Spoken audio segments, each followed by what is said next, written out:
আসসালামু আলাইকুম প্রিয় পঞ্চম শ্রেণীর শিক্ষার্থীরা, তোমাদের 2026 সালের গণিত বইয়ের 16 পৃষ্ঠার দেখো 4 নং পর্বে চলে আসছি। এখানে 3টি অঙ্ক বাকি রয়েছে, এই 12, 13, 14। ঠিক আছে, দেখো আসাদ মুরগির খামার করার জন্য 345টি ব্রয়লার মুরগি 225 টাকা দরে ক্রয় করলো। এতে তার কত টাকা খরচ হলো? তাহলে মোট মুরগির সংখ্যা কত? 345টি। আর 225 টাকা দরে মানে একটি ব্রয়লার মুরগির দাম হলো 225 টাকা। তাহলে 345টির দাম কত হবে? জাস্ট গুণ করে দিলেই হবে। ঠিক আছে, তো লিখতে পারি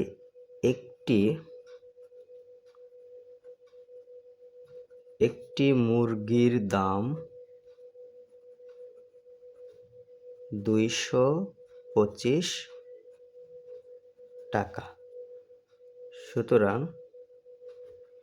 345টি মুরগির দাম তার কত হবে? 345 গুণ 225, এত টাকা।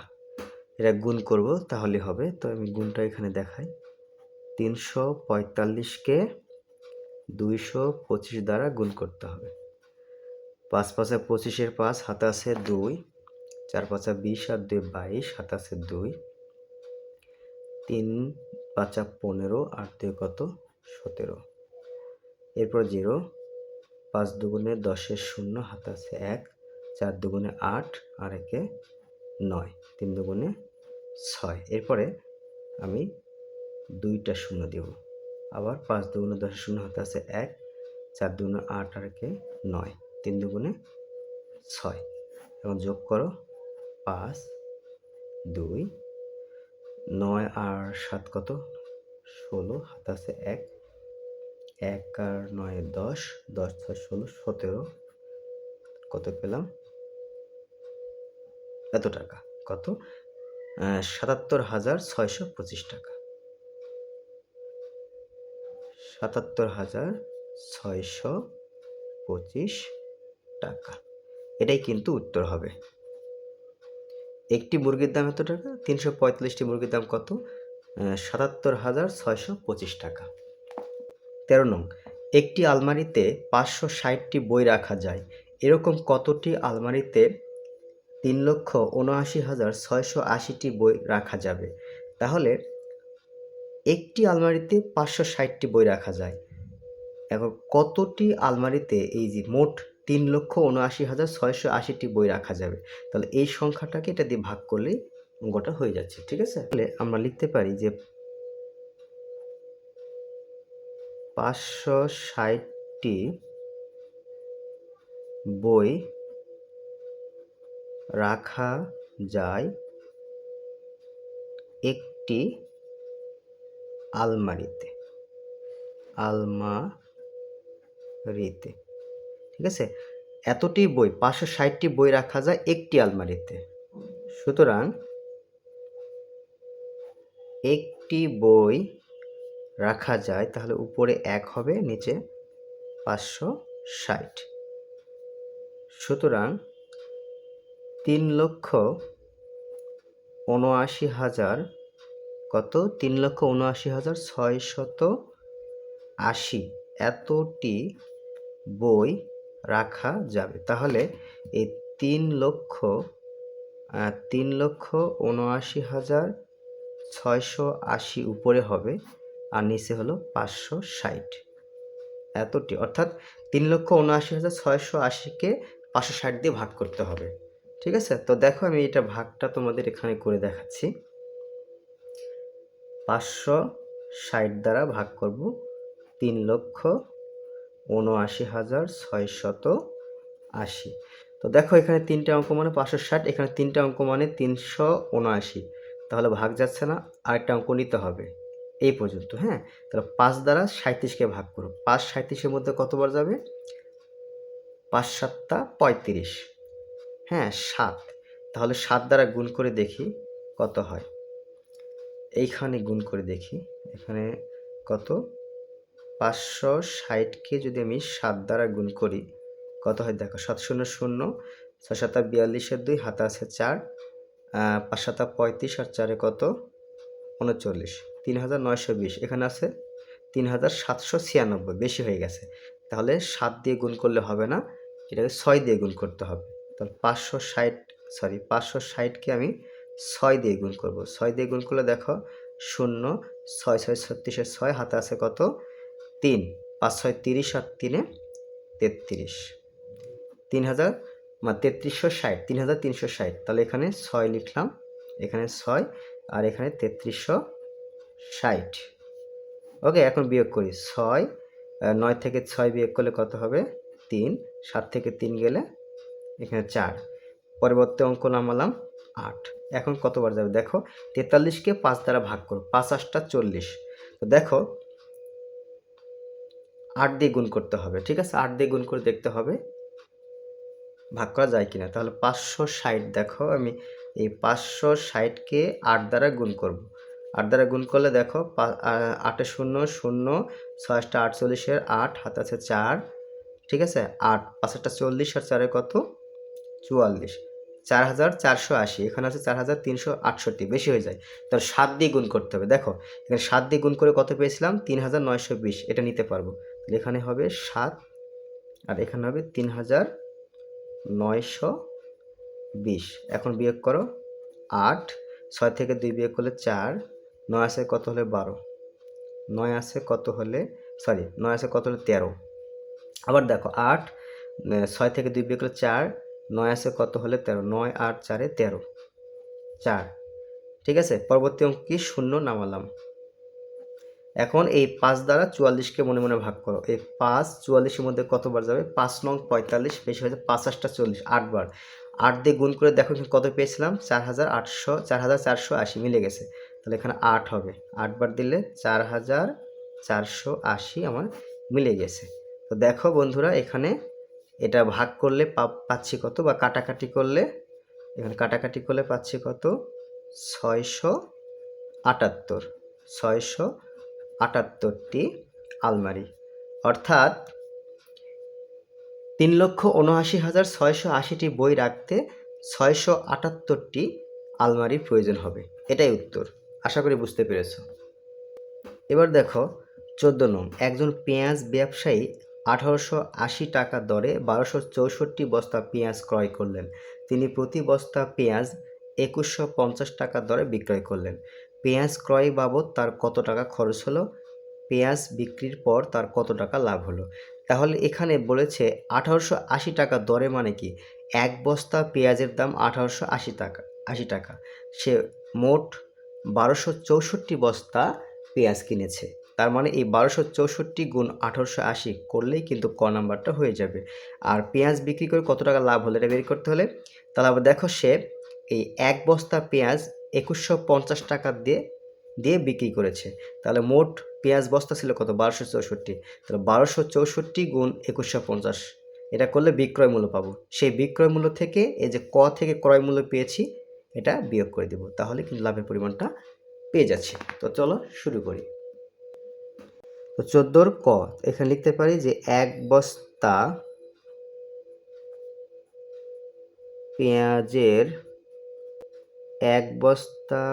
পেঁয়াজের দাম বা ক্রয় মূল্য, একটা আচ্ছা ক্রয় মূল্য লিখি, হ্যাঁ, ক্রয়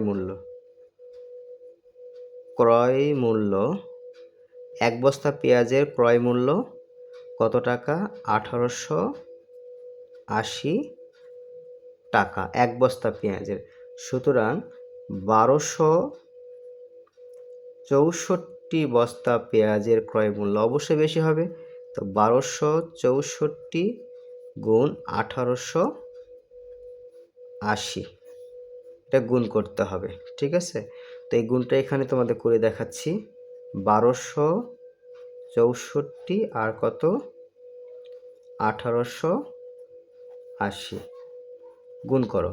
তো 0 দ্বারা গুণ করলে 4টা 0 হবে, 1 2 3 4, এরপর 0 8, 4 8 32-এর 2, হাতে আছে 3, 6 8 48 আর হাতে 3 যোগ করলে কত হবে 8 3, আচ্ছা 48 আর 3 হলো 51, হাতে আছে কত 5, 8 2 16 আর 5-এ কত 16 আর 5-এ হলো 21, হাতে আছে কত 2, 8 একে 8 আর 2 10।